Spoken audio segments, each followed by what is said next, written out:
మేమైతే పొలం పని చేసి గడ్డకైతే స్నానానికైతే వెళ్ళామనమాట. సో, ఎందుకంటే మొత్తం బురద అయిపోయాం మా ఒళ్ళంతా. ఇంకా అలాగే బట్టలు కూడా బురద బురద అయిపోయాయి. మేము గడ్డ దగ్గర స్నానం చేసే సమయంలో కొంతమంది అయితే వచ్చారనమాట. సో, వాళ్ళ దగ్గర చూస్తే కొన్ని చేపలైతే ఉన్నాయన్నమాట. అయితే వాళ్ళ దగ్గర చాలా చేపలు అయితే ఉన్నాయన్నమాట. సో, మేము కూడా కొన్ని చేపలు ఇవ్వండి అంటే ఫస్ట్ వాళ్ళు అయితే ఇవ్వరన్నారు. మేమైతే ఎంత అడిగినా సరే వాళ్ళైతే ఇవ్వట్లేదనమాట. సో, కానీ రోడ్డు మీద వెళ్ళిపోయే వాళ్ళకి మాత్రం డబ్బులకైతే ఇచ్చేస్తున్నారు. అదేంట్రా మేము అడిగాం కదా ముందు మాకు ఇవ్వచ్చు కదరా అంటే అయినా సరే మేమైతే మీకు ఇవ్వమని అయితే పట్టు పెట్టారనమాట. సో, మేము తెలివిగా వాళ్ళ గ్రూప్ లో ఒక లీడర్ అయితే వెతికి పట్టుకున్నాం అనమాట. వాడికి ఎలాగోలా బెదిరించి ఒక 100 రూపాయలకైతే ఒప్పందం అయితే కుదుర్చుకున్నాం. సో, 2 కేజీలున్నర చేపలు అయితే 100 రూపాయలకైతే కొనేసాం. కొనేసిన తర్వాత ఇంటికి తీసుకొచ్చి చక్కగా అయితే నేను మా బావ అయితే నీట్గా అయితే వీటిని అయితే కడిగేసామన్నమాట. తర్వాత అవైతే మా అక్కకైతే ఇచ్చేసామన్నమాట.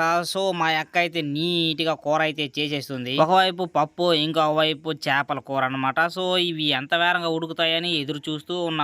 ఇవి ఉడికినంతసేపు మేమైతే దగ్గర ఉండలేదన్నమాట. సో, మేమైతే అలా బయటకైతే షికార్కైతే వెళ్ళి వచ్చేసాము. తర్వాత కూర రెడీ అయిందని మా అక్క చెప్తే వెళ్ళి అలా ఓపెన్ చేసామన్నమాట. చూడండి చేపలు అయితే చాలా బాగున్నాయి కదా. ఇప్పుడు వీటిని వేడి వేడి అన్నంలో వేడి కూర ఇంకా వేడి పప్పుతో తింటే ఉంటది. మొత్తానికి మేమైతే భోజనానికి అయితే రెడీ అయిపోయామన్నమాట. సో, మా బావ అయితే నాకైతే వేడి వేడిగా పప్పు అయితే వేస్తున్నాడు. ఇంకా అలాగే చేపల కూర అయితే ప్లేట్ లోనే ఉంది. అందులో నుంచి ఒక చిన్న ముక్క అయితే తీసుకుని తిన్నానమాట.